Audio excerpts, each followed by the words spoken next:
Welcome to Salute Your Sports Week 38. I'm Kamenenchev. Joining me, Drew Brackett, Tom Castleman. A huge show today, guys. If you like sports or any type of sports, this is pretty much the show for you. Playoff sports and hockey and basketball. We're going to talk baseball, pro and college, even some soccer and tennis.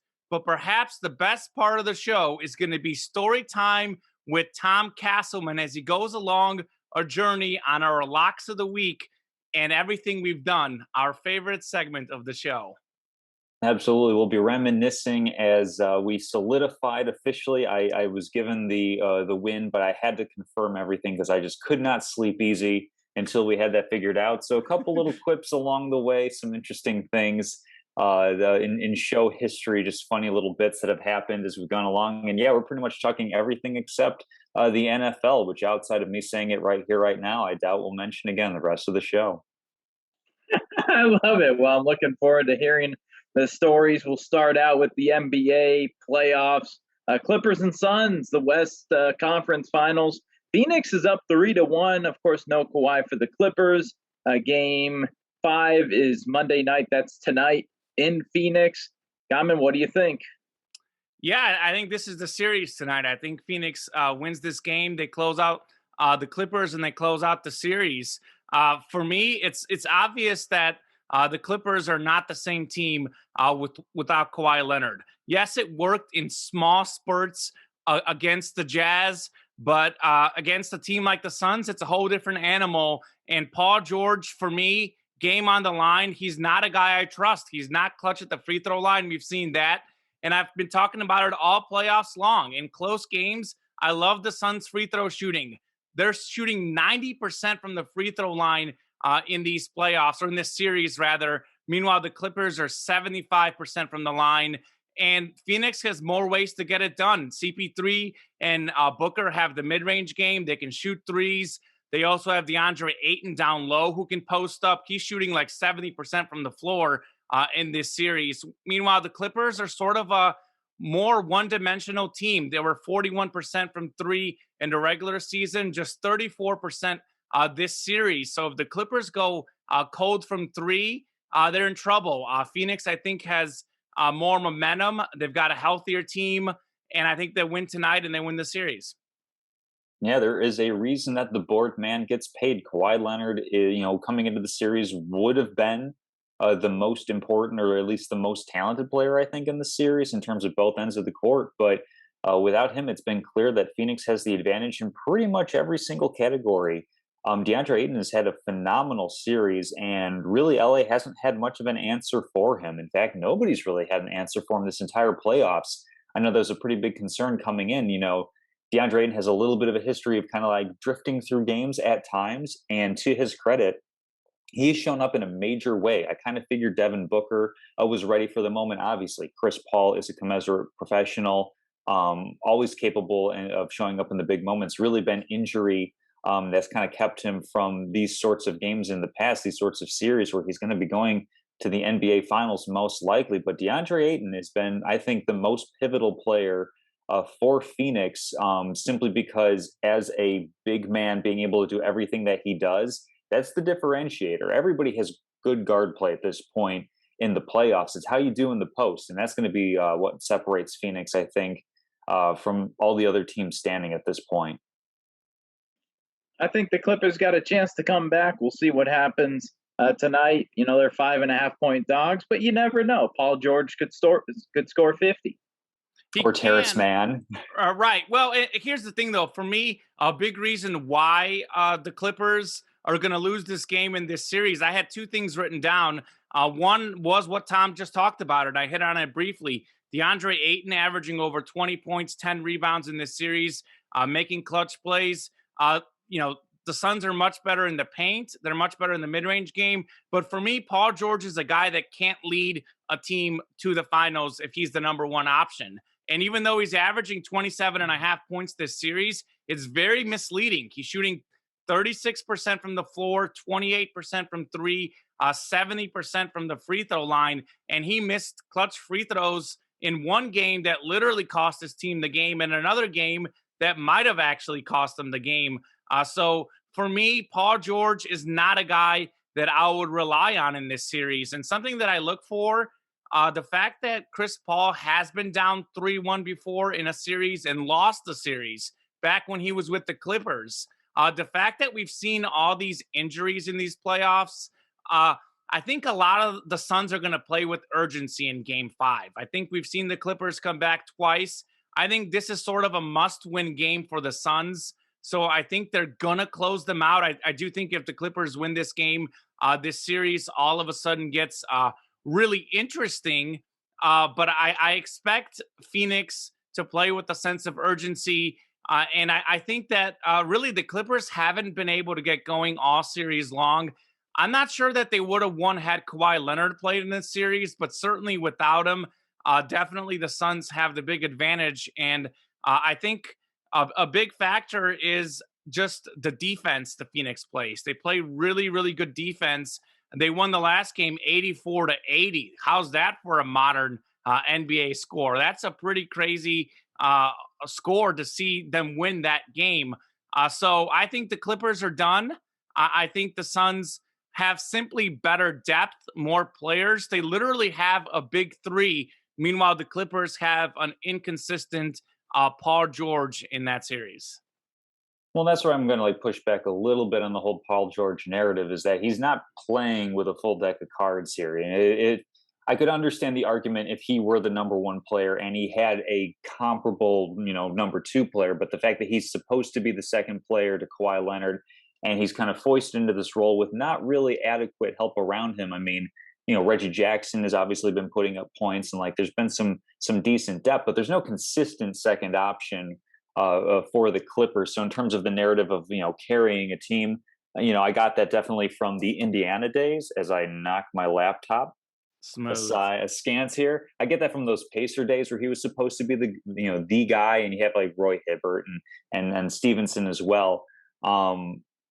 I think that he's played pretty well for being a second option. It's just the Clippers are down a primary option, and that's where it really shows, is in these clutch moments in the end of the game when it's 84-80 and you just need somebody to make a shot.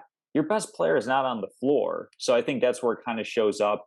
So not necessarily a full pass on the whole Paul George narrative, but I'm willing to cut a little bit of slack for him on this one in terms of, he's not carrying the team. Well, he wasn't supposed to carry the team by himself.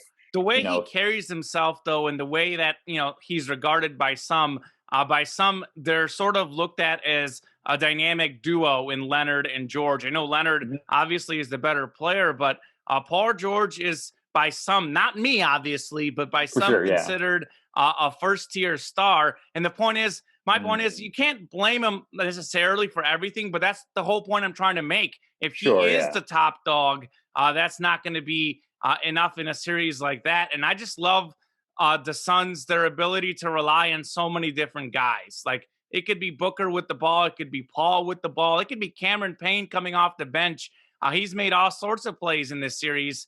Unlike his days back with the Bulls, it's crazy how much better he is than when he played in Chicago. And there are just so many different options that the Suns have. And they have a really good depth. They have a lot of underrated players, guys like Jay Crowder, who has a lot of playoff experience as a role player. Even a guy like Saric off the bench. They actually have two legitimate big men in Ayton and Saric, and kind of old school big men, guys that can actually get in the paint and score, which I think provides them a lot of versatility.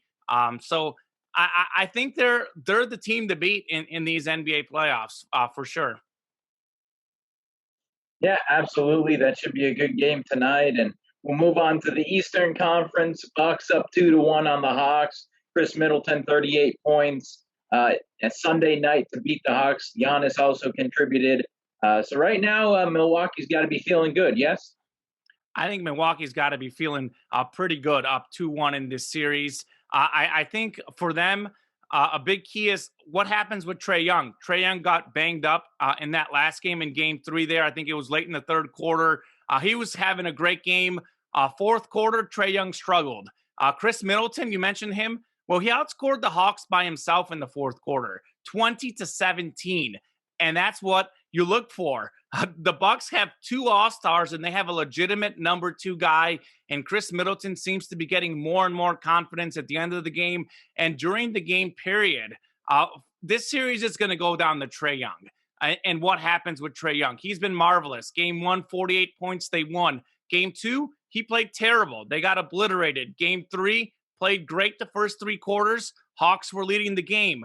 Game 4, terrible fourth quarter for the Hawks.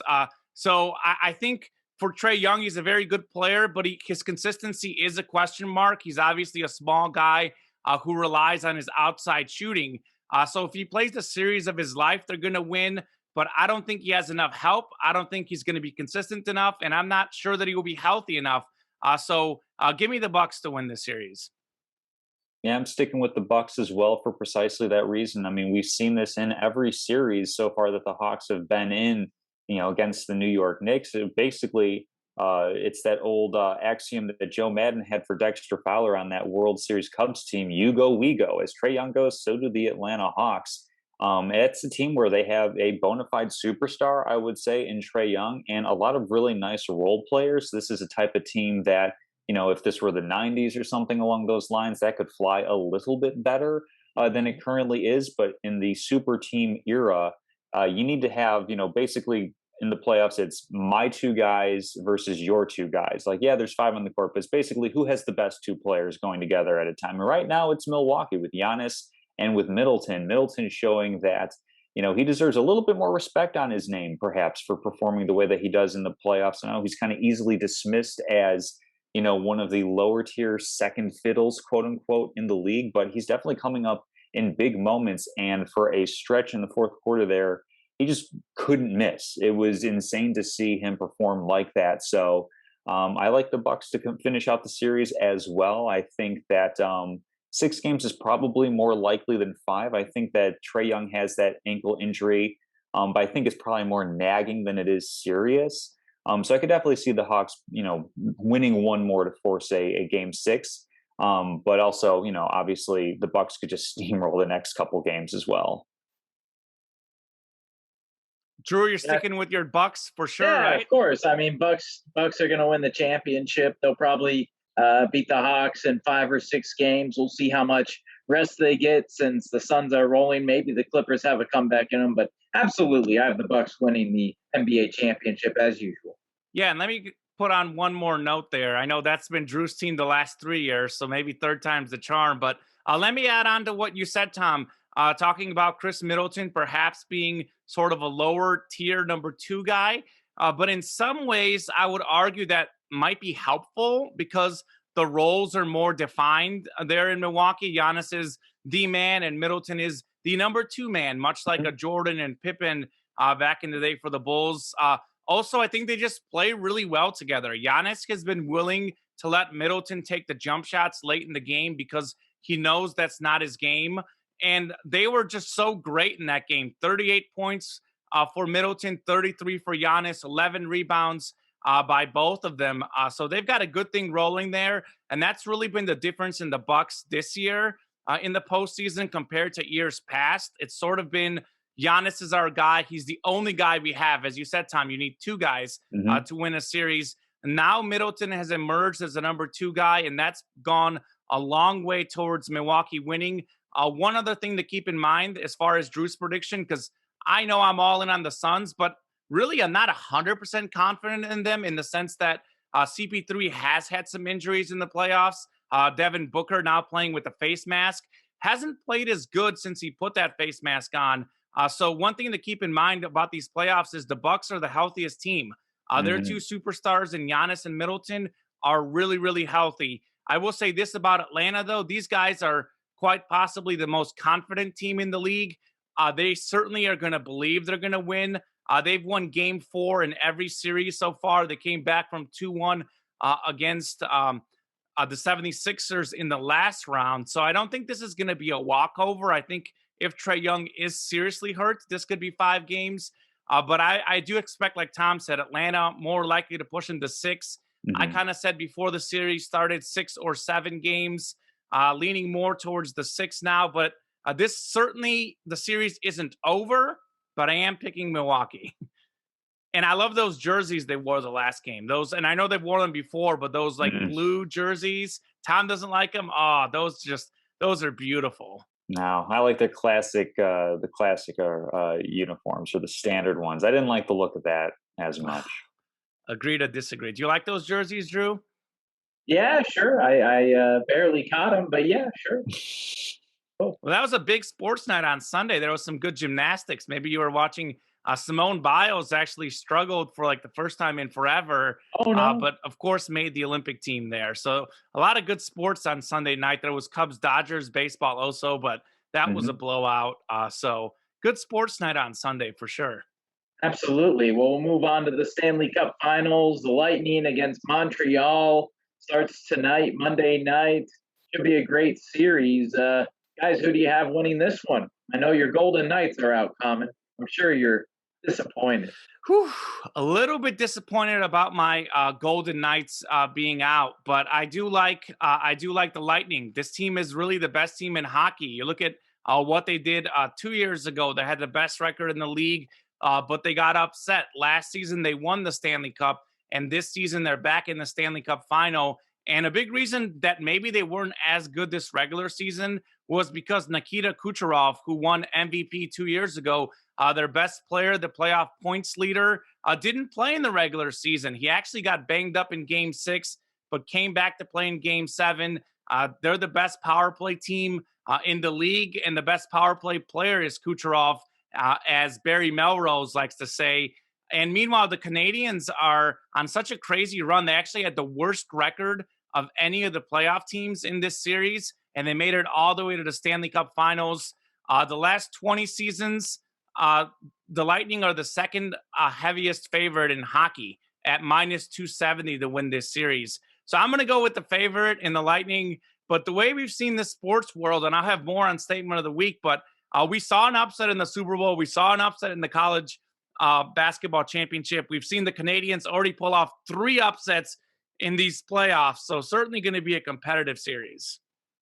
Yeah, I'm similar to the what was it? Was it Champions League where it was Chelsea over Man City? When I don't know a whole lot about the team playing, Absolutely. I'm going to go with the underdog. Yeah, it's just so hockey for a team like the Habs, who lost 57% of the games that they played in the regular season, for them to hoist Lord Stanley's Cup at the end of the season. I'll go with the Habs on this one. Or Drew, you're sticking with your pick, right? Oh yeah, I think I picked the Lightning last week, maybe a couple weeks ago, after the Avalanche loss. So I'll go with Tampa Bay in this series. Absolutely. Yeah, I'm going to try to watch some of these games. I actually caught Game 7 on Friday night of that Lightning Islanders series. I was trying to watch basketball, and the Bucks were up like 40 points. So I tuned into a little Game 7 hockey action. So I'm going to try to catch some of the series. I won't be watching tonight because Argentina and Messi have a soccer game, and we have the Suns and Clippers, of course. But I think I'm going to try and catch some of this hockey. And there's just something in the water in Tampa Bay. Obviously, they won the hockey championship last season, the Super Bowl in NFL, and the Rays are one of the best teams in baseball, just lost in the World Series last year. So I don't know. Maybe if one of those Chicago teams I like, or maybe like Argentina and Messi, can just go and drink some magical water in Tampa Bay, because TB12 water. Tom Brady's got a water. whole line of products on that. That's what you need to get in on. New England's had it for years. Boston winning a title while Tom was in Tampa. The Bruins, of course, doing well. Brady is the answer. Okay, yeah. And I mean, I've been on record as saying that Tom Brady is quite possibly the luckiest athlete in the history of sports. Very good athlete. Don't mistake it for saying that Tom Brady's not amazing, but it seems like the breaks always go his way. Same like Cristiano Ronaldo in soccer. Not this year, though, Ronaldo. He's out of the Euros. We'll have more on that later in the show. But yeah, there's something around Tom Brady. Everywhere he goes, wins follow. And he's certainly a part of that, but certainly he's not a part of the Tampa Bay Lightning or Tampa Bay Rays. But have you seen Space Jam? They're all drinking the same thing. That's they're what all it on must that be. TB12. That's what it must be. I mean, we know Tom Brady's a winner, so he's a winner. That's all it takes. Oh, absolutely. I can't disagree with that. Absolutely. Well, we'll move on to you guys. My weekly baseball education segment. Looks Sure. like it's about mid-season. All-Star game possibly coming up soon, I think. It is. I think in a Okay. couple weeks. Okay. So, Common, what do you want to start with? Some Cy Young awards, mid-season awards, or MVPs? Let's do National League Cy Young and then Yeah, MVP. it's the easiest. That's All right. let's start with the easy picks and we'll work our way to the tough ones because the American League is very tough decisions there. Easy one in the National League, Jacob deGrom, 0.69 ERA, by far the best in either league. Could become only the third pitcher ever with an ERA under 1. The last time it happened was 1914, 2 years after the Titanic sunk, I believe. I don't think our grandparents were even alive back then. So DeGrom's ERA and dominance says enough. I mean, is there anything you guys want to add to Jacob deGrom? Only thing that's going to stop him from winning it for the whole season, because for the half season awards, it's basically like if the season ended today, who would get it is how I approached it. So it'd Yeah, absolutely be Jacob too. deGrom. Injury is going to be the only thing he has to worry about. There is a shelf life on guys that can throw 100 miles an hour. Let's hope that his isn't approaching too soon. Drew, I, you had I think, DeGrom before the season, I think, right? yeah, I Mhm. was pretty high on the Mets and DeGrom. So, yeah, right on the path here, right on track. No surprise there. Yeah, National League MVP or midseason MVP. It's got to be Fernando Tatis Jr. He leads the National League in home runs and RBI. Also second in stolen bases. Hitting for a high average. Plays on a playoff team. Only competition, and it is distance competition, is Nick Castellanos out of the Reds. He's leading the NL at hitting at 343. But to me, he's got 11 less home runs and 12 less RBI than Tatis Jr. So I mean, it's got to be Tatis Jr. for NL MVP, right, guys? Yeah, I'm sticking with my preseason guy as well. I actually would say if DeGrom continues at the clip he's going and stays healthy, he could be in competition for the MVP award.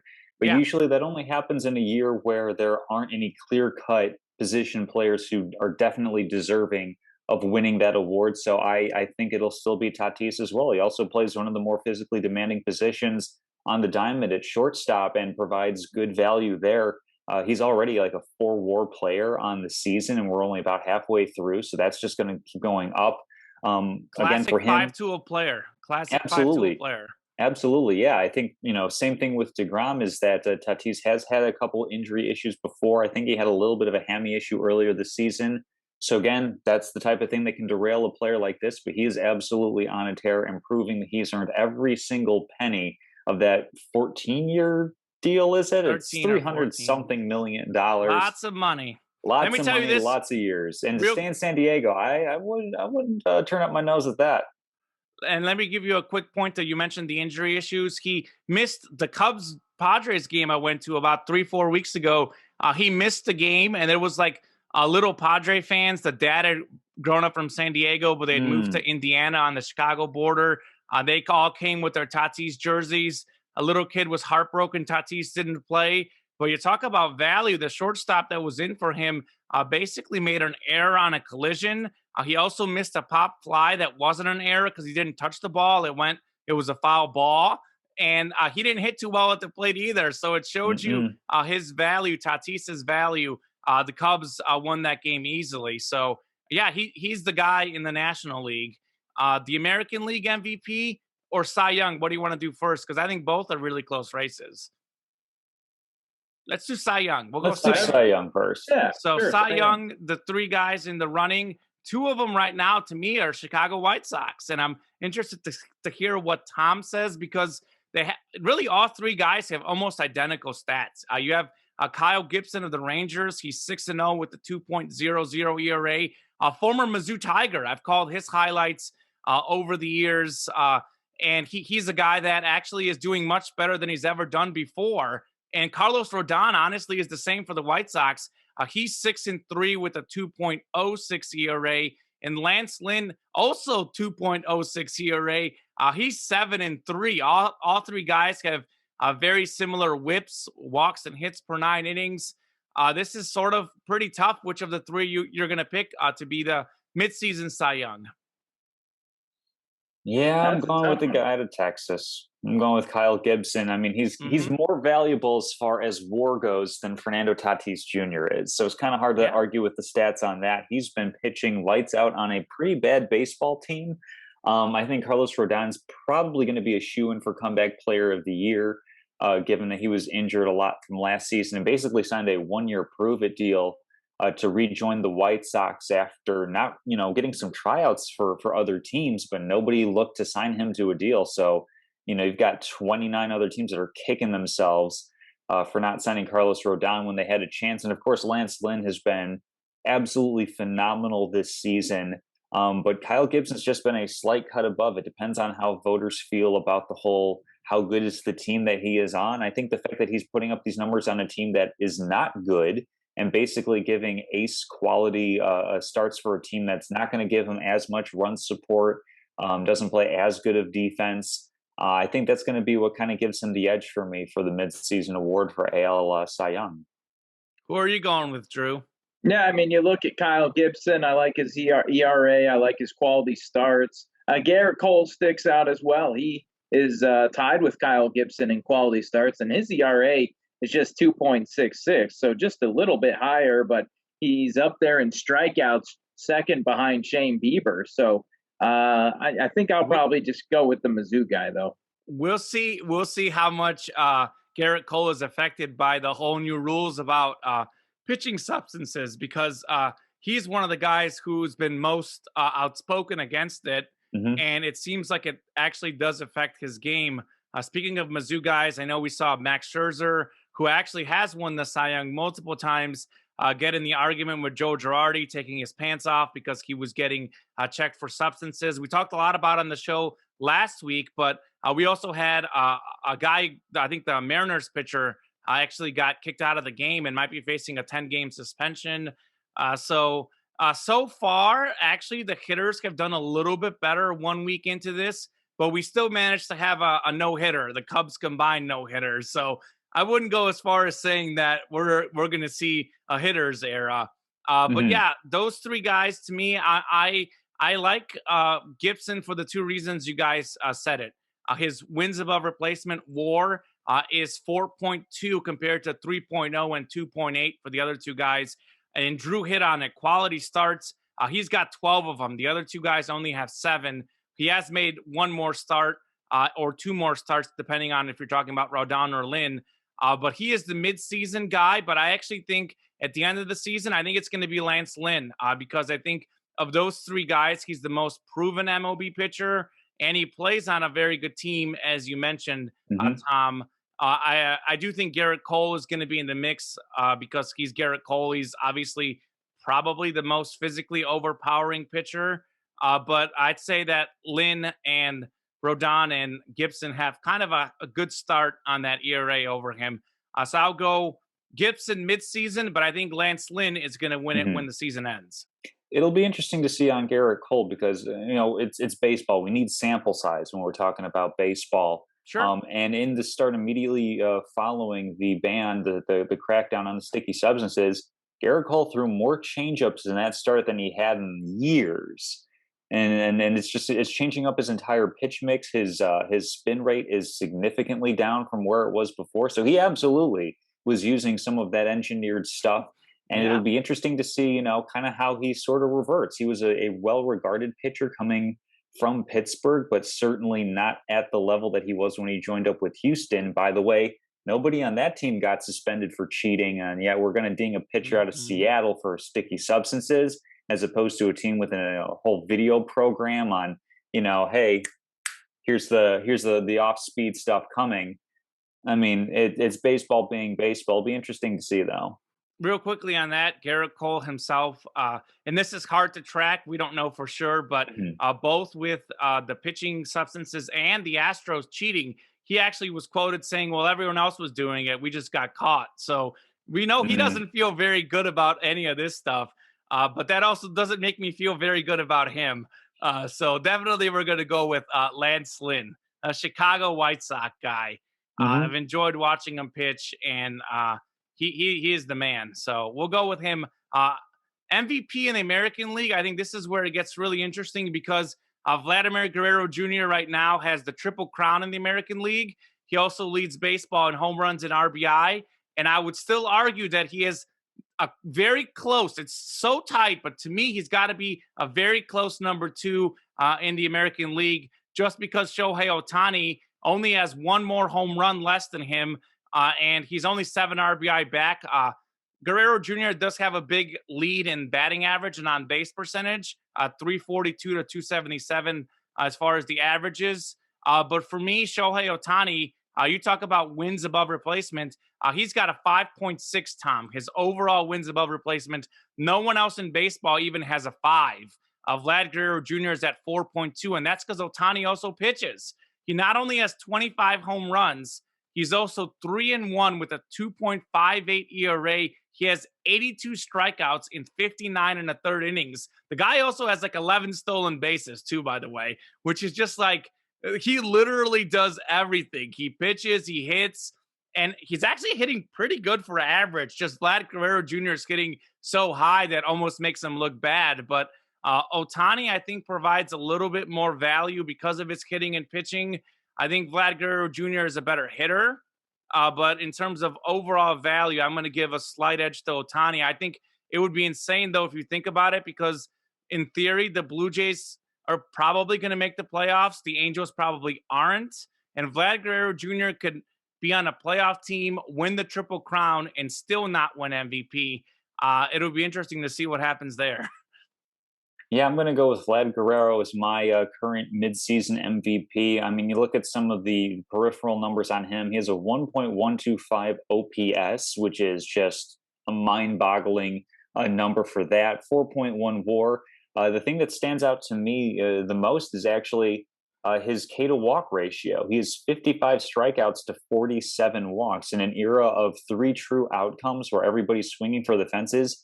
He's able to hit for average and for power more so than any other player in the game right now, and is going almost Tony Gwynn on us as far as putting the ball in play at the very least. When he does make his outs, he's at least putting a little bit of pressure on a defense to get him out. So I'll take Vlad Guerrero. He plays the field every single a day as either DH or third baseman. So I'll go with him over Shohei Ohtani. Shohei Ohtani has been a great story throughout the season so far. I wonder if there's going to be any sort of residual reduction on his production as a pitcher, as we're talking about the substances. That's something that remains to be seen. And of course, he's had his injury issues as well, but I like Vlad Guerrero as MVP going forward.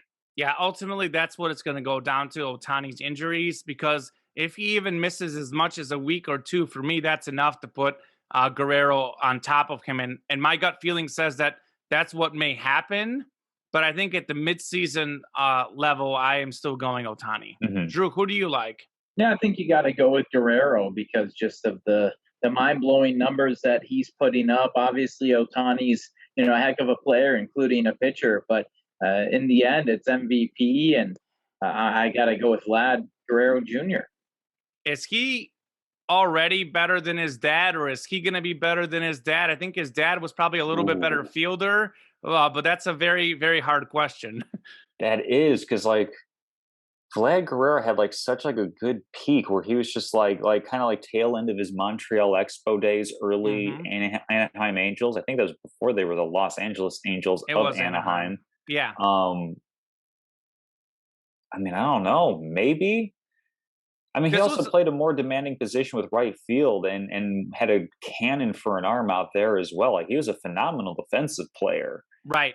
For me, and this is off the top of my head, I'd have to compare the statistics. I do think that Vlad Guerrero Jr., though, is on pace for more home runs than his dad ever hit this season. And this is only, his second or third season. Sure. Not to mention, I think he's a better average hitter. If you remember Vlad Guerrero Jr., he wasn't a bad average hitter, but he swung at everything. And he hit everything, but he was literally swinging at everything.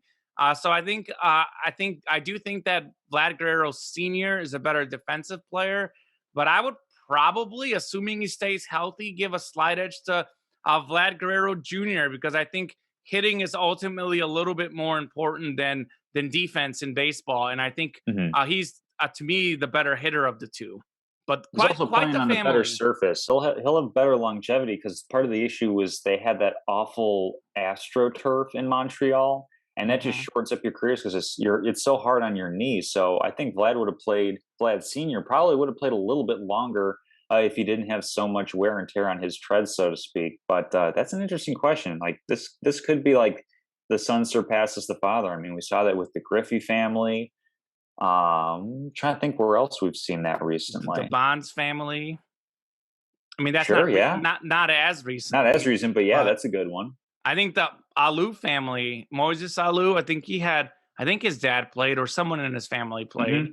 And then actually you're seeing it on the Blue Jays roster themselves at not nearly the same level, but they've got Kevin Biggio, who's the son of Craig Biggio, and I think Dante Bichette, his son Bichette plays on the Blue Jays also, unless they got traded here in the last season. But I believe the Blue Jays I think they're also there.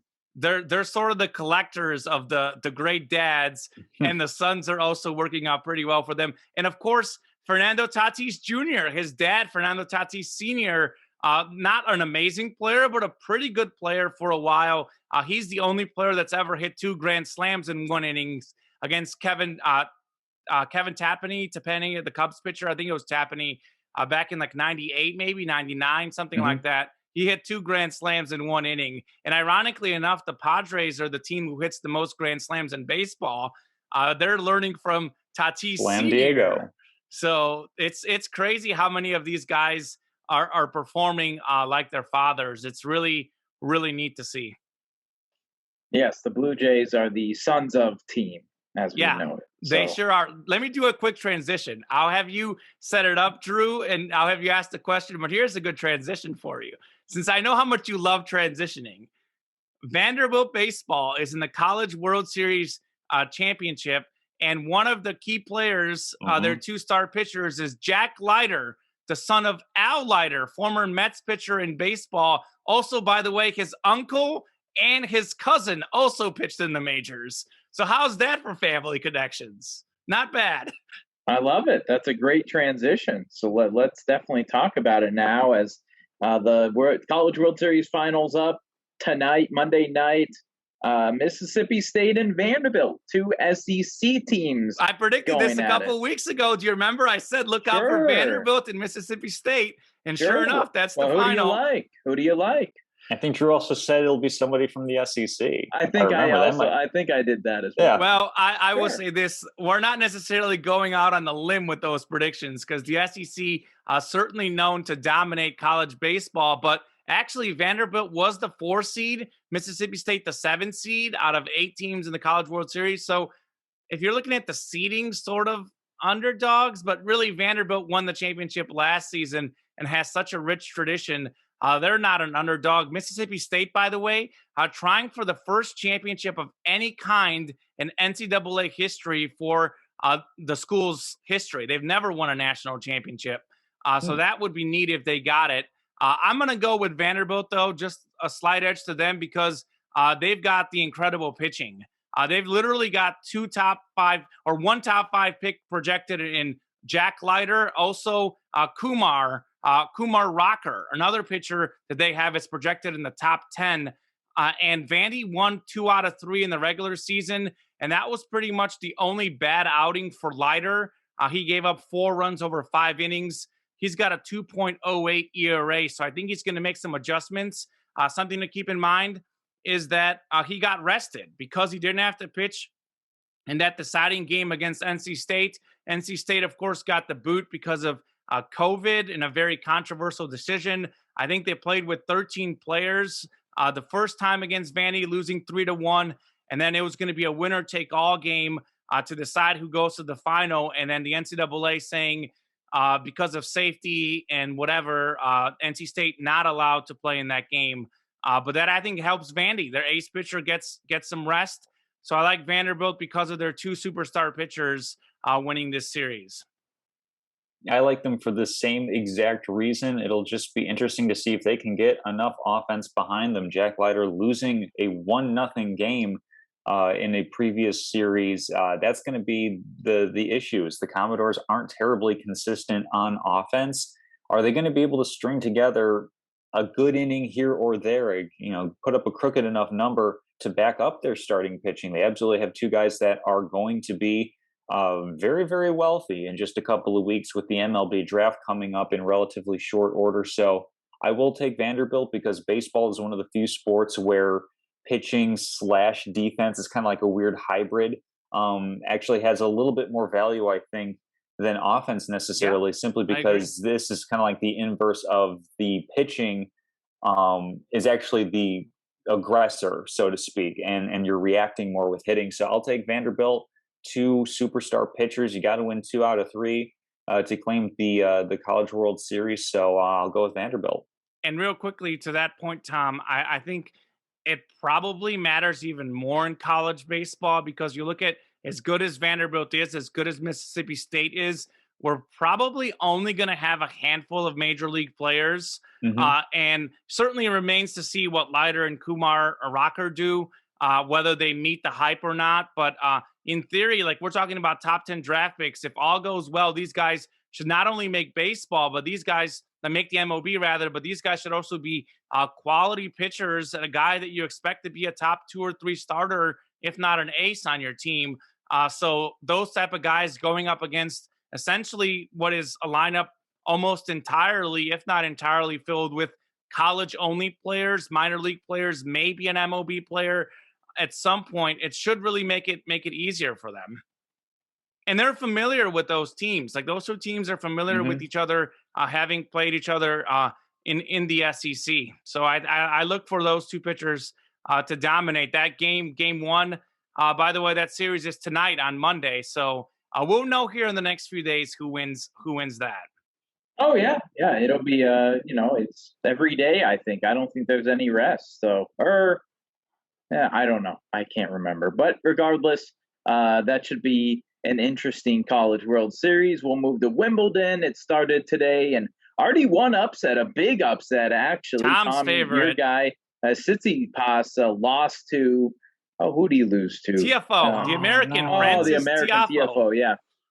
So that's a tough one. That was probably his pick, and Tom didn't even realize it. I did not. Oh, my guy. And his guy made it all the way to the French Open final. For him to lose in the first round of Wimbledon was shocking. And I'll just get right into this. It's going to be a bracket that sets up really well for Novak Djokovic. Rafael Nadal already pulled out because of injury. Dominic Thiem also pulled out because of injury, and Tsitsipas losing in the first round. So essentially you have 3 top 5 players in the world are already out before we go into the second round of this tournament. The only 2 guys in the draw who have won Wimbledon besides Djokovic are Roger Federer and Andy Murray, who have both dealt with a ton of injuries. I forgot to check this actually. Murray was winning earlier. Maybe Drew, you could look it up if he won his first round match or not. But nonetheless, I think Novak Djokovic is a heavy favorite. I do think Roger Federer is going to make a run because this is Federer's surface. This is where Federer shines.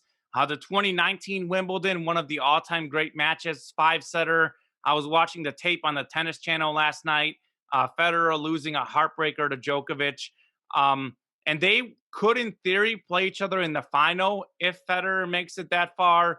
But at this point, really, the only question on the men's side is, are you taking Novak or are you taking the field? And I would still take Novak. I don't know if I even care anymore. Wow. Yeah, I'm gonna go with Novak, absolutely. And for the record, Andy Murray did win today. Wonderful. Tom, why don't you ponder over there? Surely you got to go with Novak now that Tsitsipas is out. There's Roger Federer, by the way. My poster. He is my second favorite athlete of all time. Lionel Messi over here. I'm like pointing like a weather wall, like a meteorologist, is my favorite athlete of all time. So I will definitely be cheering for Federer. It would be an incredible story if he wins it. But Novak looks like he probably wins the Wimbledon. He's won it the last 2 years. He's also won both of the 2 majors this year so far. And if Novak wins, we would have 20 majors for Novak, 20 majors for Federer, and 20 majors for Nadal, which is the most ever on the men's side. Crazy. I mean, yeah, it's probably going to be Djokovic, but I'm going to go with Medvedev. I'll go with the next favorite. Yeah. I'll take a Okay. different guy. He's not going to supplant Tsitsipas, but man, not that I was like going to Your watch all guy of blew it. Wimbledon, but now I'm. You blew it. Tough loss. You want to hear something funny, Tom? I was going to make, if we can transition to the women's side, unless you have another pick that you want to make or anything you want to add. Nah, I don't care about the men's side anymore. I wasn't sure about the women's side. I had like 3 or 4 picks in my head, and I was going to make a game time decision. And one of those picks was Kvitova, who's won Wimbledon twice. She was also upset in the first round today by another American, Sloane Stephens. So upsets are already going on in tennis. The women's side is going to be wide open. Naomi Osaka already has withdrawn. We know that. Simona Halep, last season's champion, also withdrawn due to injury. And those are, 2 of the top 3 ranked tennis players in the world not competing. Kvitova, a top 10 player, lost already. Ashley Barty, the number 1 overall seed and number 1 player in the world. She's going to play, but she's going to play hurt. She withdrew early from the French Open with an injury.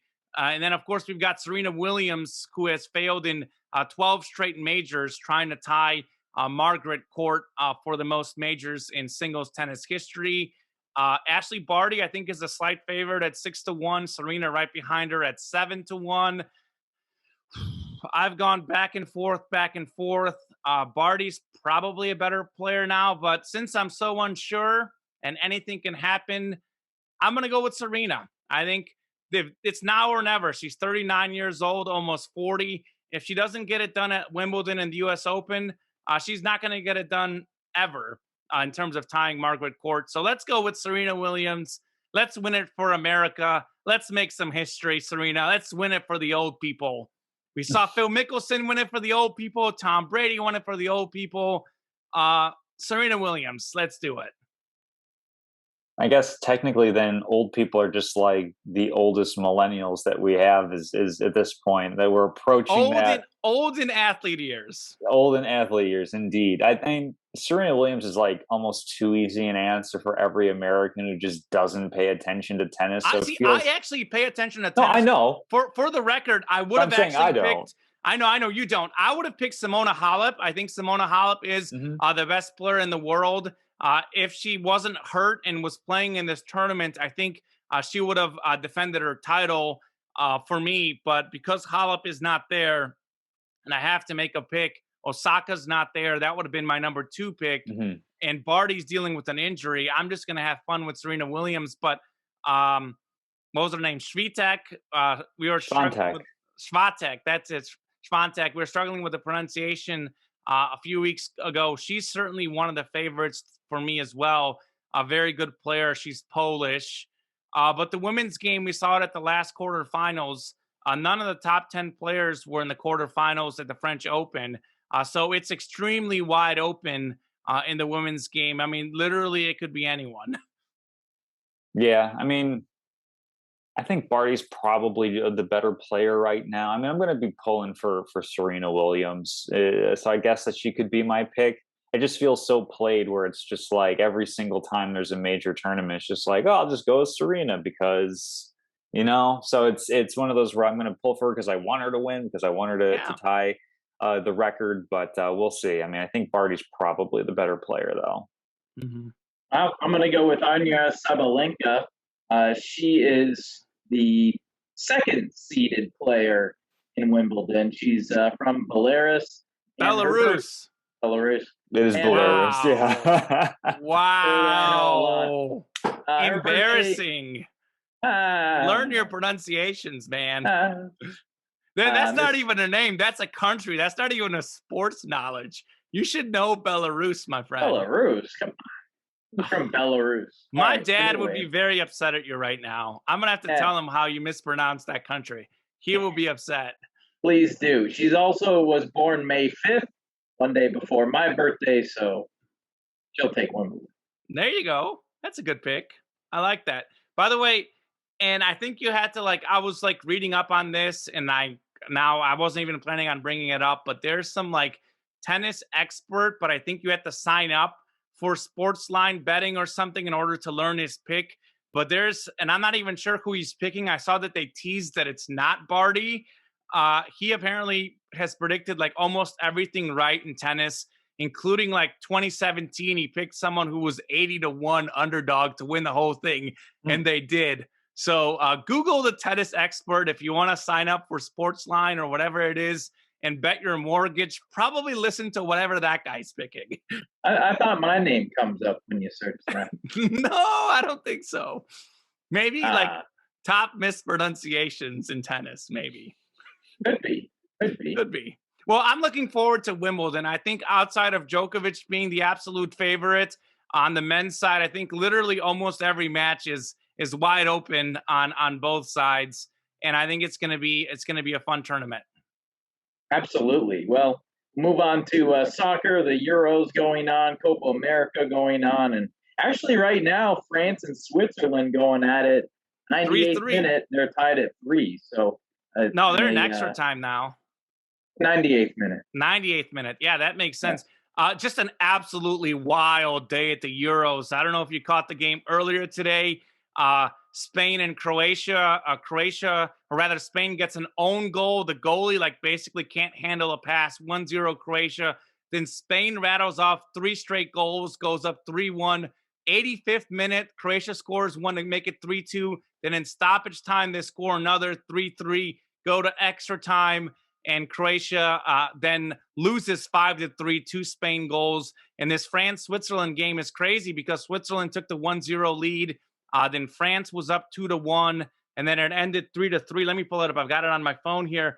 90th minute goal by Switzerland, the underdog, to force extra time. So a lot of excitement going on in Euros. Certainly in Statement of the Week, I'm going to have a lot more about upsets and parodies because this is truly a historic sports year we've never seen in the history of sports. So the Euros are wide open. I think Portugal and Netherlands, 2 of the favorites, losing in round of 16. Belgium and Italy are probably 2 big-time favorites. They've made the quarterfinals. They haven't lost. But teams like Spain, Germany, and England, all still going. None of them playing at their best. France also not playing at its best. They're playing right now. So if France wins this game, I'm taking France to win the Euros. But should they lose, I'm going to go Italy. Italy has 31 games unbeaten right now. They've won every game in the Euros so far, allowing only 1 goal. Their coach has played 25 of 26 players because he was on the 1990 World Cup roster.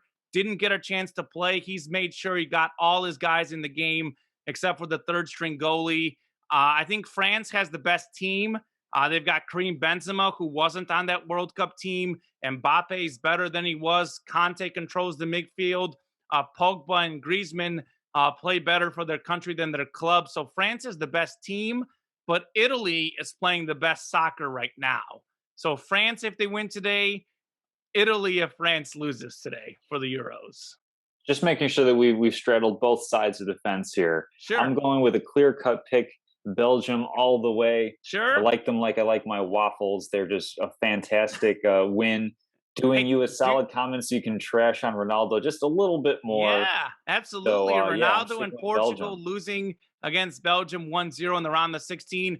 Interesting enough, Tom, Belgium's my other pick. And Belgium and Italy both play in the quarterfinals. And I think, to me, those are 2 of the top 3 teams in Europe. And one of them isn't even going to be in the semifinals because of how the bracket sets up. Another reason to like France is because their bracket sets up pretty good should they win this game.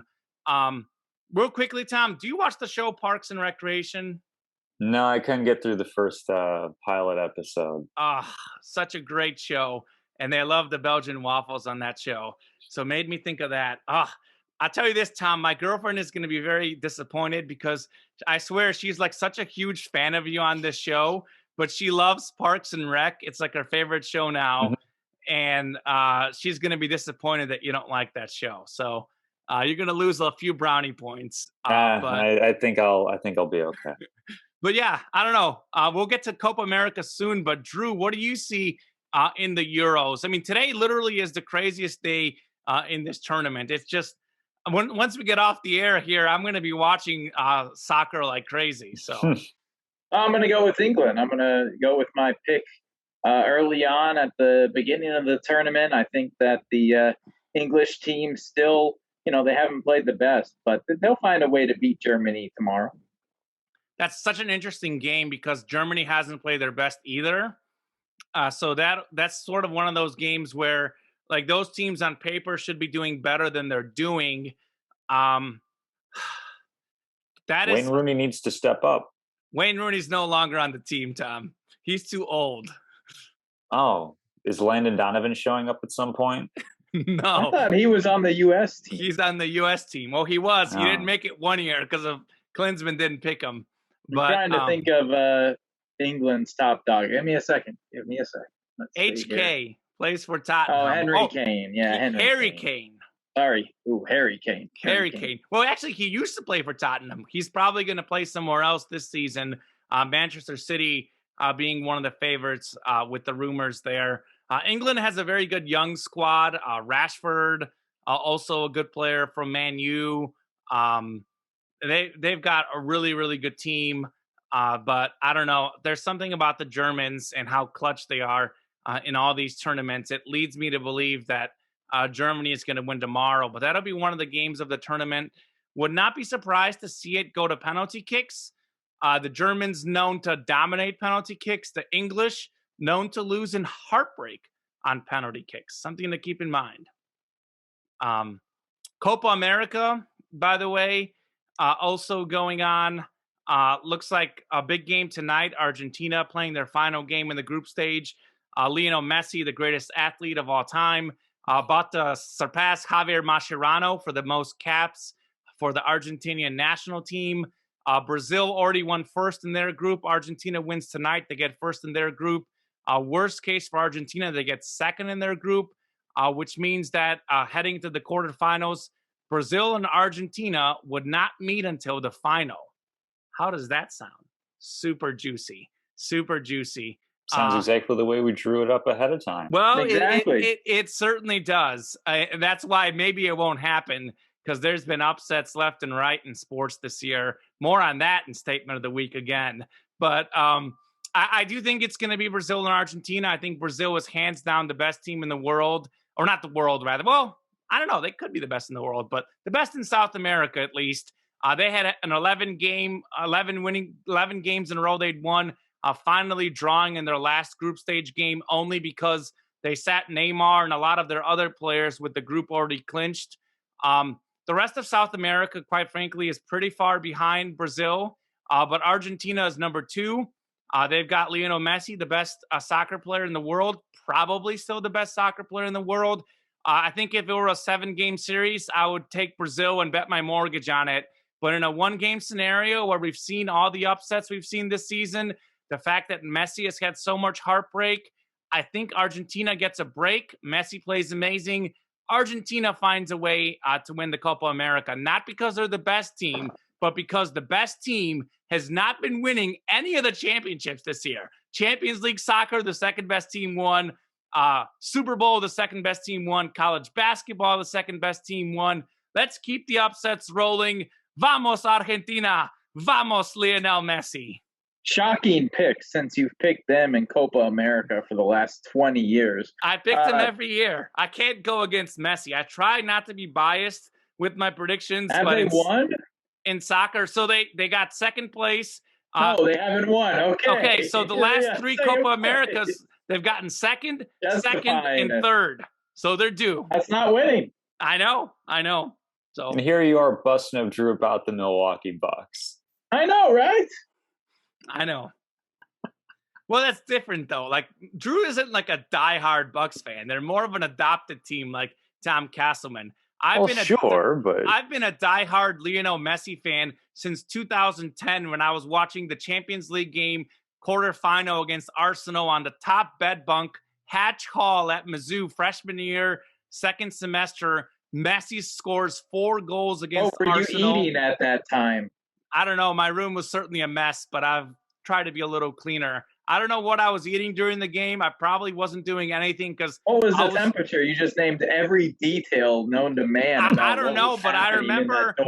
I remember in all Messi scoring 3 goals in the first half. And I was already a Barcelona and Messi fan. I bought his jersey in 2007 when I was in Bulgaria when he was a teenager. So I already liked the player in the team. They're already my favorite, but that game got me hooked to the point where I would find the links on sketchy websites. Nope, I didn't say that. No one heard that. But I'm sure your parents appreciated that. Well, maybe you should just be Messi's butler.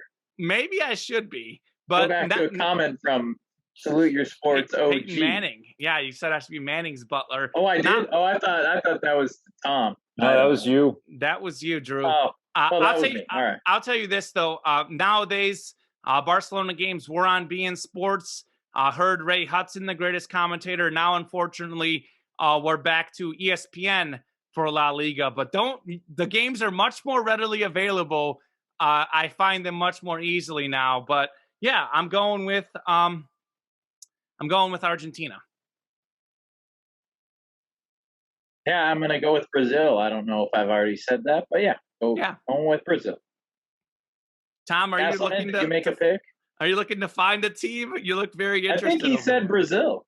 No, he had Argentina. I'm Argentina. I'm sticking with that. He's on Argentina. No, I've moved on to locks of the week. I'm checking. He's preparing for the story. Okay, so I'm ready for it. Do you want to do the story first, or do you want to do let's do the story first? Okay, so so basically what I did was to settle a discrepancy that we had in the scorekeeping, to make sure that I actually had the right number. I went back through, let's see, the discrepancy. We found that in week 34. So I went back through 34 shows that we have done up to this point, and I found a couple of interesting things. Now, most of this is going to be me-centric because that's what I was paying the most attention to. Sure. But the first winning week that I had on Locks of the Week, because I was new to the whole gambling thing, never done it before, wasn't really sure of what I was doing. The first time I had a winning week, if you recall, was week 8. After going 0-3 for the second time, I said I would reverse. I would Costanza myself. Yes, I remember that. The first and time you went that I went 2-1. Right. Pre-Costanza, I was 4-14 on picking lines, games, any number of things.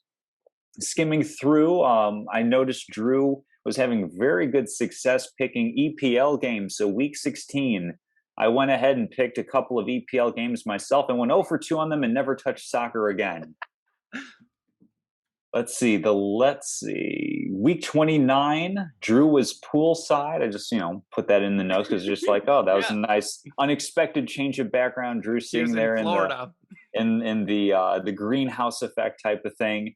And I believe it was the next week, week 30, is when Drew starts picking things that he can't even pronounce, which always leads to a very entertaining portion of the segment where, Common's listening and trying to figure out, how can I take the sounds that Drew is making and put them into words that I can Google, which is always a very entertaining. And I had trouble one week. You guys remember when I couldn't even know what Drew said? And I had to work really hard. I texted you guys. No help. And then I listened through it about 5 times, and I finally figured out what resembled close to the team that he picked out of the Korean or Japanese league, whichever one it was.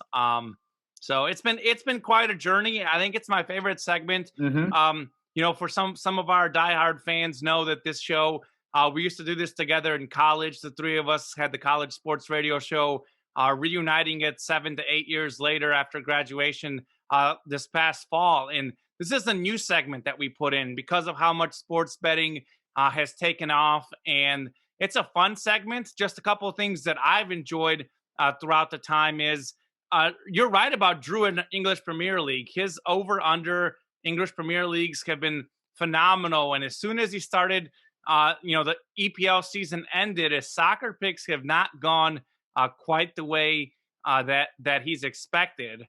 But now, as far as real quickly, I'm going to list off the records. You can confirm if they're right, Tom, and then I want to know what the week 34 discrepancy was after that. So I've got me at 53 wins, 50 losses, and 5 ties. Tom at 53 wins and 55 losses. And then Drew at 47 wins, 54 losses, and 7 draws. That's all correct. And the week 34, that was just the week that we discovered that I had one number, you had another number. So that's what this was going back to correct. And so did you find what like a specific week where we differed, or no? No, I just listened through and just tallied it to try to listen for like where the exact difference was. It's just like I'm not going to put that fine of an ear on it. Okay. 2 more notes that I had from the travel back through time. Sure. Week 32, Common claims to be a better free throw shooter than Ben Wallace. 5 weeks later, Common is a better shooter than Ben Simmons. So we've got Common Enship going out here and daring people to Brian Scalabrine him out on the blacktop. So I still feel good about both of those things. Those guys are shooting 30% from the line. I mean, I can do better than 30% from the line. With tens of thousands of fans screaming at you Sure. after running it up and down a court for Sure. 40 minutes. All right. Clearly, you have a problem with people named Ben. I mean, gee, Ben Wallace, Ben Simmons? Come on. I like Ben Wyatt in Parks and Rec, a fictional character. Ben Gordon, good. former Chicago Bull. I like Ben Gordon. Ben Roethlisberger. He's kind of a human being. Yeah, Yeah, I used to be a Ben Roethlisberger fan until all the off-field issues emerged. Mhm. Let me put it that way. So, Mhm. I think it's more of a coincidence, Drew. I don't necessarily have anything with Ben's. Oh, good. It And just it's a happens funny to be coincidence. Funny coincidence. How do you feel about Franklin? Ben Franklin. He's an interesting character. You know, he seems like a fun guy, but he's also a known womanizer. I don't know how much I can support that. So I don't know. I didn't live back then. There's not enough information. I don't know Ben Franklin personally, but certainly. I mean, I'm sure. I was hoping you did. Maybe in another life. I don't know. Who's to say? Maybe I'm sure somebody. Maybe I was would've- Thomas Jefferson or John Adams in an old life. Who knows? Who My knows? wallet is familiar with Ben Franklin. Yeah, mine too. I'm Oh, sure really? somebody would have come up with this idea, but I got to thank him for these.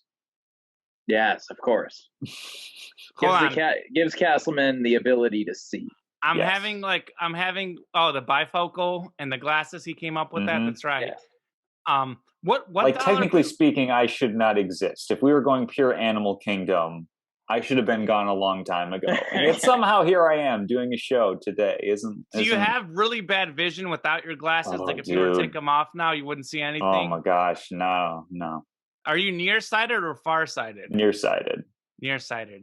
Because If I'm I hold also up something right in front of my face, I can see it. right. But we did this in science class one time where we determined through just like, whatever high school math, whatever we did, that I have like 220 vision, Oh, which means the way things look for people at 200 feet is how they look for me at 20.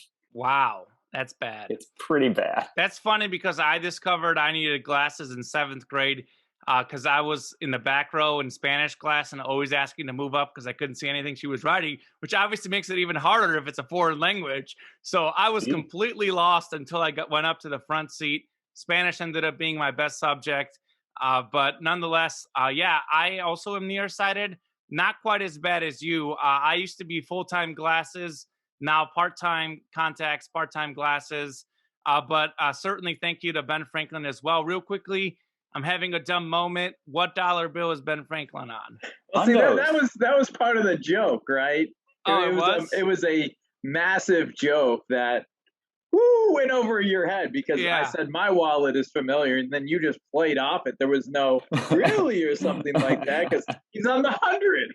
Oh yeah, no hundreds in my wallet. I actually don't. I try not to carry more than $40 or $50 because in case you lose your wallet, you don't want to lose too much cash, but you also want to have enough cash just in case something happens. Because I find that people a lot in these modern days, and maybe I'm completely off, but people may not steal your credit card, but they'll take the cash and then leave the wallet.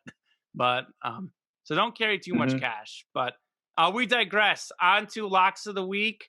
A real quick recap from last week. I was 2-1. I had Croatia over Scotland. Croatia winning 3-1. I had the Hawks +7 at the Bucks in game 1. The Hawks winning outright by 3, 116-113. I had France over Portugal money line. That game ended 2-2, but it should not have. It should have ended 3-2. France had a penalty kick they should have gotten at the end of the game. There was questionable penalties all game long, and the one clear penalty wasn't called a penalty. So disgraceful job to the refs, disgraceful jobs from VAR. They certainly ruined my 3-0 week. But now that Ronaldo is actually out of the Euros, I can breathe. I can breathe and be happy. Tom was 2-1. He had Yu Darvish over 6.5 strikeouts against the Dodgers, winning easily by 11 Ks. So Tom's prop bets work really good when he picks baseball strikeouts, much better than NBA totals. Then White Sox minus 1.5 over the Pirates. He was wrong on that one. The Pirates getting a crazy upset, winning 6-3. Then the A's over the Rangers. A's winning 13-6. Drew was 1-2. He had Croatia and Scotland under 2.5 goals. That one going 3-1, 4 goals. Then he had Vegas, Montreal under 1.5 goals in the second period. There was 2 goals in the second period, but he did get Montreal scoring first correctly. So yeah, Drew brackets soccer has all of a sudden cooled off. The European Championships not going well. Maybe he should go to Copa America for his soccer picks this week. I mean, I'm going to go to the hockey well. Okay. Lightning tonight, minus 1.5 over Montreal. I'll take the first period over 1.5 goals in that game. And then we go to baseball, randomly Twins over the White Sox. Oh, wow. And that's like plus money right there. Yeah, sure. Well, I'm going to just go ahead and start with that because I've got a bet and a bonus bet on that game itself. So in that game, the money line is minus 132 for the Sox against the Twins. So for my official pick, because it's within our bounds, the minus 150 we agreed to, I'm going Sox straight up over the Twins. Lucas Giolito, 3.80 ERA. Kenta Maeda for the Twins, 4.85. The White Sox also at home in this game. They're 28-14 at home. They've been great at home. Chicago White Sox have won 5 out of 6 against the Minnesota Twins this season, 4 of them by 2 or more. So I got the Sox officially at minus 132 money line on DraftKings.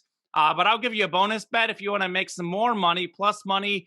White Sox plus 143 at minus 1.5 over the Twins in that game. So take your money, go all in on the White Sox there. My mortgage bets are on fire. So if you have a mortgage that doesn't cost that much, this might be the time to invest it. Kidding, of course. But moving on to more baseball, Yankees minus 1.5 over the Angels at plus 108. Hate to pick on Dylan Bundy on this show, but man, I've done it twice already. And every time I pick against Dylan Bundy, it works out pretty good. And Dylan Bundy is horrendous. 1-7 with a 6.68 earned run average for the Angels. Michael King for the Yankees, 4.05 ERA. The much better pitcher. The Yankees are the better team. Again, they're also at home. It's a better matchup for them. So I like the Yankees winning by 2 or more. Look for that talented New York lineup that has been up and down. Look for them to tee off against Bundy in this game. And then finally, we head to the NBA tonight. Clippers Suns under 214.5 points in this game. 3 out of 4 games in this series have gone under, including the last 3. I mean, the last game, it was 84-80, 164 points. So, I mean, this is a pretty high over-under. It is really crazy how high it is. I think the Suns have been great on defense all series long. No Kawhi Leonard. The Clippers haven't had a chance to get going. But one thing that has worked well for the Clippers is the defense by Patrick Beverley on Devin Booker. Since he's been guarding him more, Booker hasn't played as good. The mask is bothering him a little bit. I think this is going to be sort of a must-win game for the Clippers. They're going to play really hard. The Suns also want to win at home to end the series. So there's going to be really hard play by both teams. I think Phoenix actually with Chris Paul, they play a slower pace than they do with Cameron Payne at point guard. So I think Phoenix slows down the game. They play good defense, and they win a close, low-scoring game under 14.5 points. And I've got a bonus on this game. If you go to DraftKings, if you're a DraftKings user, every once in a while they give you promos. And DraftKings is offering up a special promo at plus 100 for the Suns to win the game. So if you're a DraftKings user, the money line would be minus 235. Otherwise, it's now plus 100 with the DraftKings promo. I do like the Suns -5 also, but that one could go either way, so it won't be an official pick. So give me the Sox over the Twins. Give me the Yankees -1.5 over the Angels, and give me under 214.5 in the Suns Clippers game. And the bonus picks, Suns on DraftKings plus 100. Also Suns -5 and White Sox -1.5 if you want some bonus picks. So we've got 7 locks of the weekend for Common, looking to That's right. go for straight up volume on this one. Only 3 of them count, though. And then that whole time I've been like fighting a fly. I've been swatting. I noticed that. I was wondering what you're doing. And, you need a fly swatter, man. Well, I don't want to get up. After the show, I'll get a towel and that's the best way to do it. It's my favorite move for vanquishing pesky flies. Yes, that'll be a good after show activity. For sure. I mean, I think it'd be a good in-show activity, like as Common and I are making picks. I've been watching it, monitoring it, but it hasn't. I don't know where it went now. But. You have that France-Switzerland game. They're about to go to penalty kicks, I think. Yeah, 3-3. PKs, the one of the worst things in soccer. Yes, it is a heartbreaker. Tom, you want to start with locks of the week? Yeah. Actually, no. Drew already made his pick, so you're last. Yeah. Only one left to go. I'm rounding everything up here. Yeah, I've got 7 things that I like. I don't know. I do have the White Sox over the Twins, so I think I will lock that in as well. We'll make that a show bet for this one. Every time Tom and I have teamed up on Drew, it's worked out pretty good in the past. When we teamed up on him with the Nets. Oh, he got the fly. Or maybe not. No, he didn't. I didn't get it. But all right. Yeah. So wait, you guys have teamed up multiple times. I don't know if it's worked out every time. I don't know. I just remember the Nets pick for sure worked out pretty good. We had a couple duds. Probably NFL, there were some duds. In basketball, yeah. I still think we're over 500 when we team up against you. Probably. So I like White Sox over Twins. Like Common, you mentioned, -132 on the money line.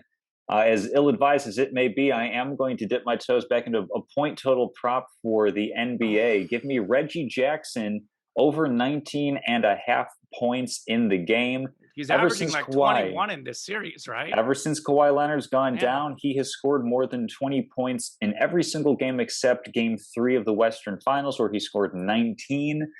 So the Sharps came out a little bit on that one, but at -120, give me Reggie Jackson over 19.5. It's one of those games where he's just going to be putting up shots. Even if they're down, he's going to be putting up shots. If they're up, he's going to be the one who's taking and making shots. So I will lock in Reggie Jackson on that. And then, I don't know, it's probably dangerous when I start looking at, first fives and stuff like that. But give me over 5.5 runs for the Houston Astros against the Baltimore Orioles today. Outside of this past 3-game set against Detroit, the Astros have been mashing the ball, and Thomas Eshelman, the starter for Baltimore, has a 7.27 ERA in 8.2 innings this year. So for -120, you can have Astros over 5.5 runs in their game tonight against the Orioles. Going with the team total, but what else were you contemplating? The first 5 innings of a baseball game? I had over 3.5 runs for the first 5 innings for the Astros. I also had the Royals and Danny Duffy over or winning the first 5 in their game against the Red Sox. I had a player prop for total bases. I have what's that one? Brian Reynolds for the Pittsburgh Pirates. Over 1.5 bases for him off of hits today against the Rockies. Wow. Is that I also had the Bucks game. What's up? Is that in Colorado? Hitter-friendly park. Hitter-friendly park. Kyle Freeland, I think, is like a 6 or 7 ERA, something like that. So here's what you do. You take the picks that Tom isn't officially picking, and you bet those. I'm those usually will good probably on the ones work out for the show. Right, and not the official ones. We've both had that happen, by the way. I think Tom and I normally am sort of like you. I have like 4, at least, maybe not 7, but 4 to 5 things I'm looking at. And I'm like just over 500, but I think my record would be even better because it seems like the ones I don't pick tend to hit. So we'll see. We'll see. I know I remember last week or 2 weeks ago that happened.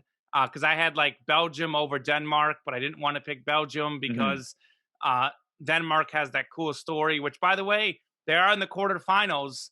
So Denmark, with Christian Eriksen collapsing on the field, they've been rolling ever since that happened. So some sort of divine inspiration or something. I don't know what it is, but the Danish are also in the quarterfinals.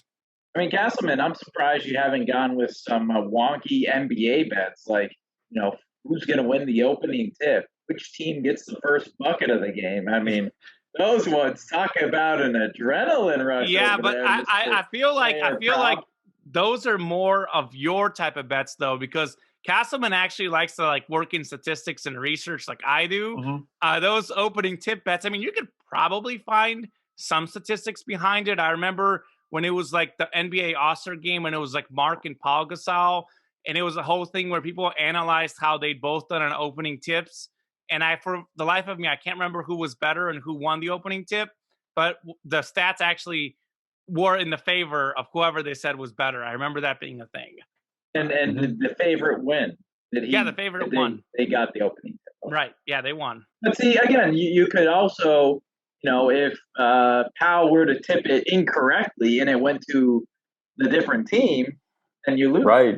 See, those sorts of things are too chancy. I like the nice slow burn of hoping it's the fourth quarter and the game's not too much of a blowout, so my guy gets one more shot. That's we know Reggie Jackson will finish with 17 tonight. So yeah. Like it'll be like game on the line. He'll shoot like a three and it's gonna like rim out. Like Paul George gets double teamed, kicks it out. Reggie Jackson for three, and it's like and it rolls out. Probably. That's how these things usually go. Absolutely. We'll anyways, statement of the week time. What do you guys have? Drew, let's start with you. Short and sweet. Well, you've teased yours for the last 2 hours of this show, so I imagine I'll have time to make dinner, come back, eat it, and you won't be done with yours. Swat some flies. Now, I'll be done because I have to watch an Argentina soccer game tonight. Don't worry. Oh, okay. We're on the clock here, Drew. We got to wrap the show. Better hurry up. No. The game's at 7, so we got some time.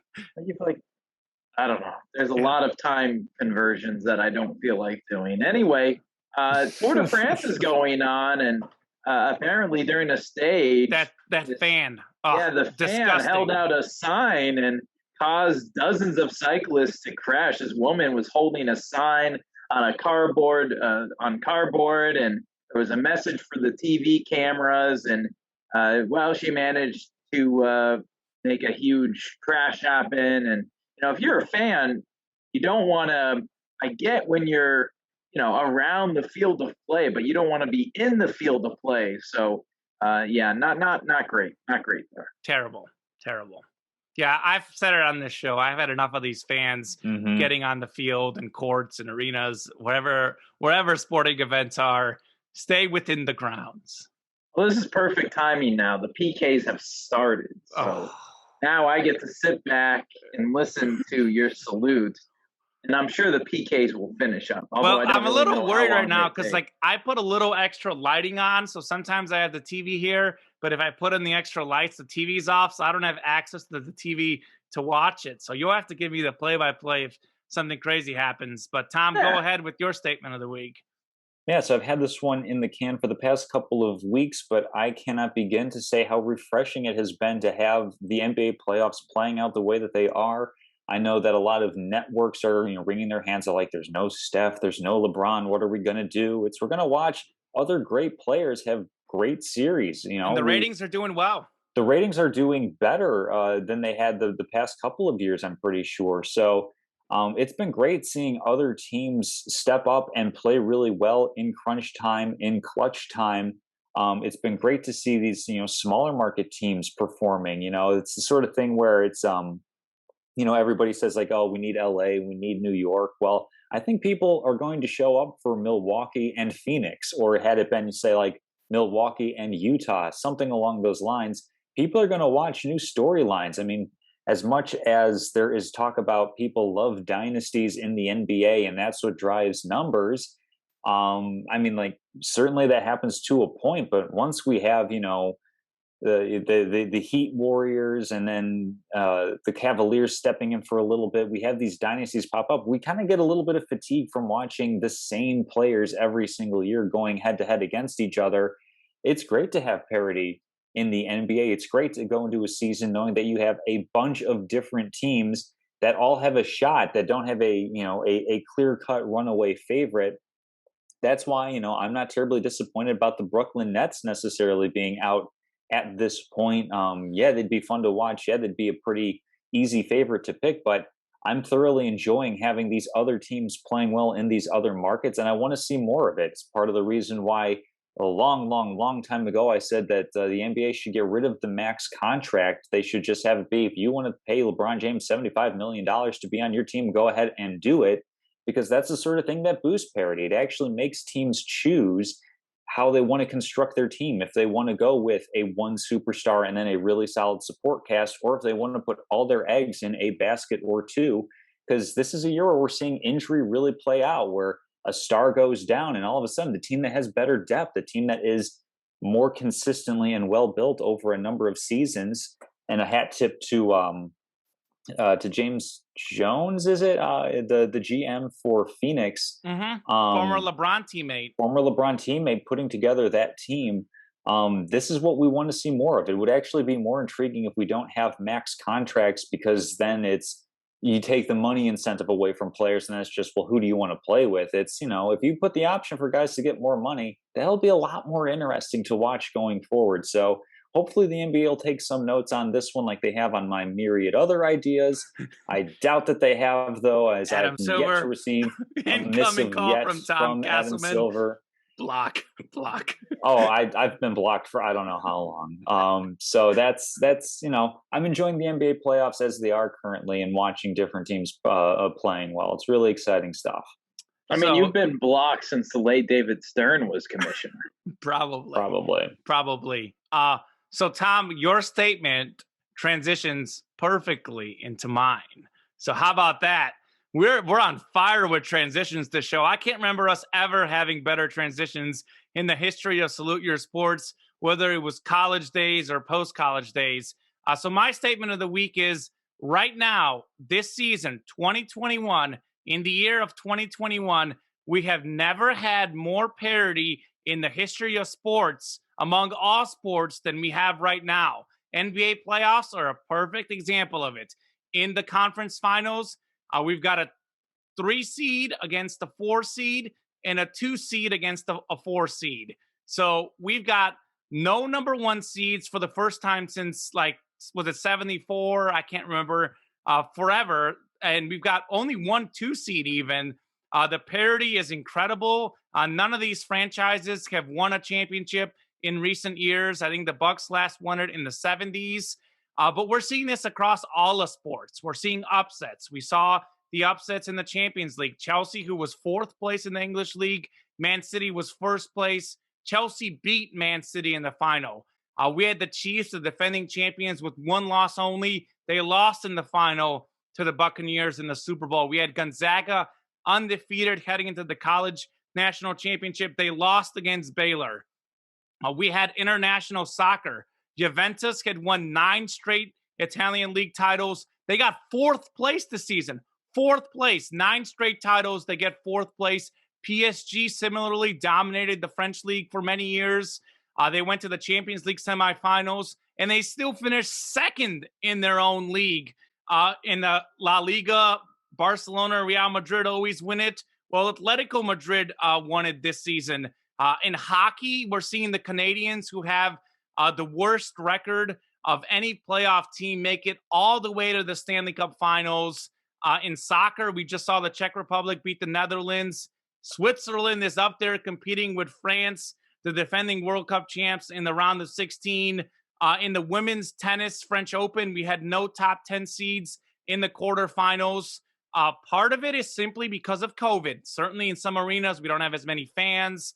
Certainly some of the big teams, maybe they haven't had the finances to go out and get trades or to make trades, given how the landscape is of sports. Some of it is just plain luck. There's some factors that I can explain, some that I can't. But I've never seen sports across all leagues so wide open as we're seeing now. And that to me is exciting. Get your popcorn out, enjoy it, because we make predictions on this show. I'd like to think we do better than the average sports people, but the three of us, as well as the guys on ESPN, Fox Sports 1, there's been a lot of predictions made, and a lot of them have gone wrong among all sports guys, simply because it is a crazy time in sports. So enjoy the unpredictable, because I certainly have.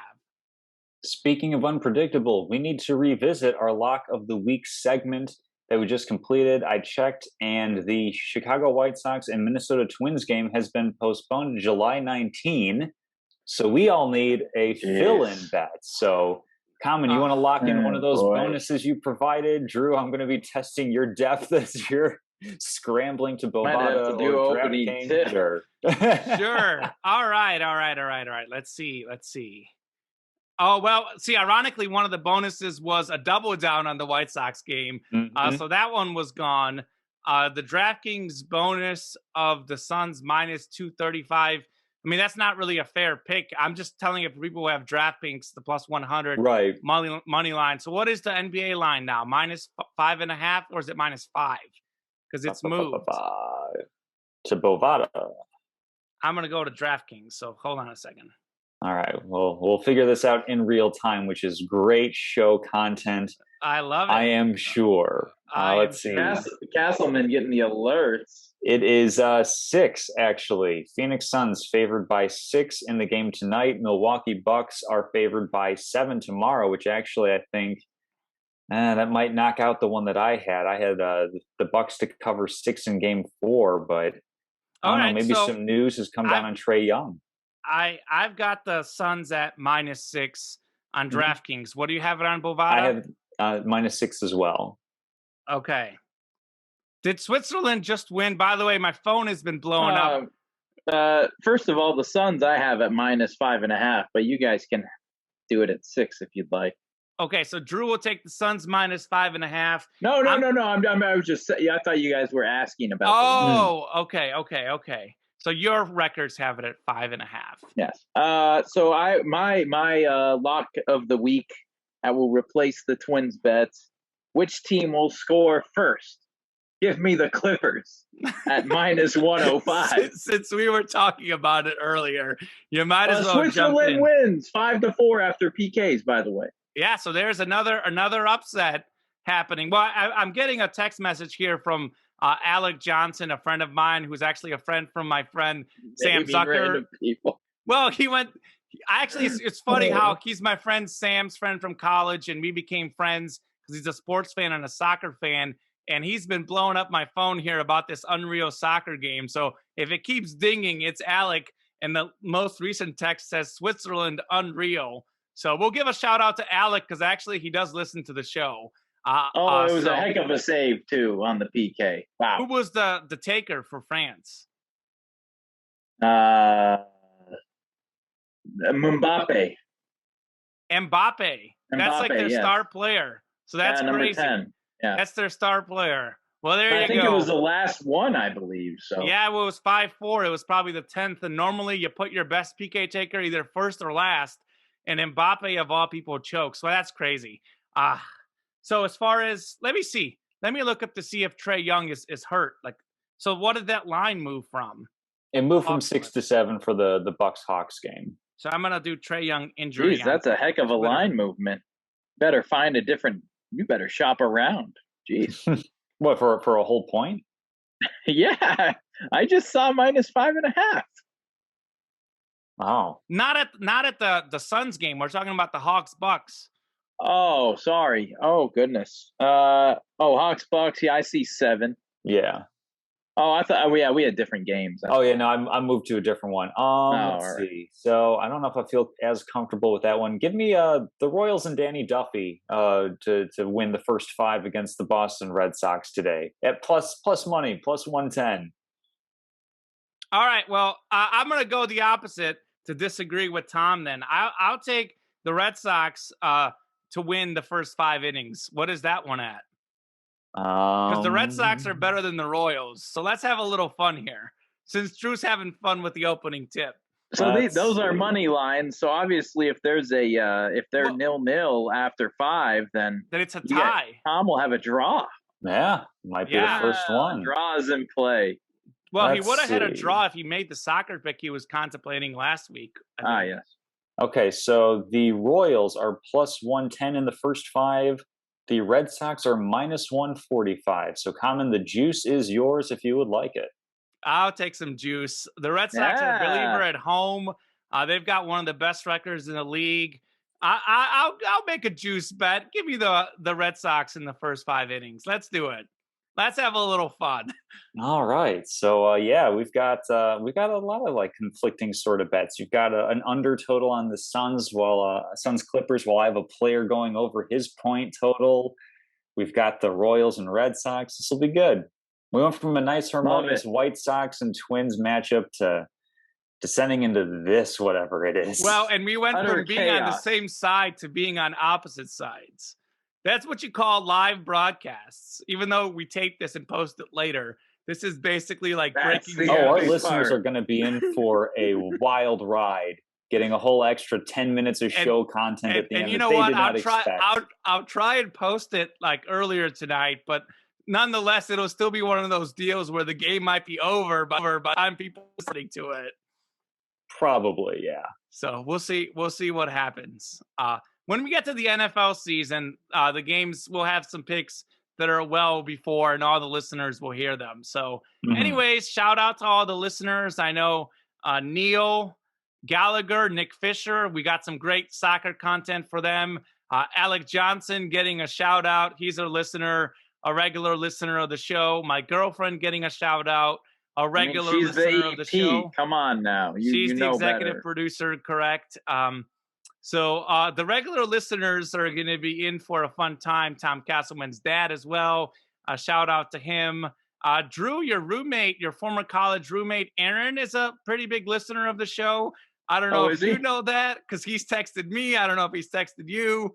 One week I accidentally uploaded an episode where because normally I chop off the beginning and I was doing more editing. Now I'm doing less editing than before because our audio is better. But I think at one point, 1 week, I accidentally didn't chop something off. And the first 3 seconds are me saying, I'll edit this out. That I say, welcome to Salute Your Sports. So he commented on YouTube on that one. So shout out to all the listeners. We'll get everything out there timely and promptly, and looking forward to another week. This has certainly been one of the most memorable shows this week that we've done in the last year. All right. Well, that's it, guys. Have a good day. I'm going to go watch the replay of this Switzerland-France penalty kick shootout and get ready for the Argentina game tonight and the Suns game tonight. And, of course, the Red Sox-Royals game, while Drew will be getting ready for the Lightning and Canadiens game. So have a great night, everyone.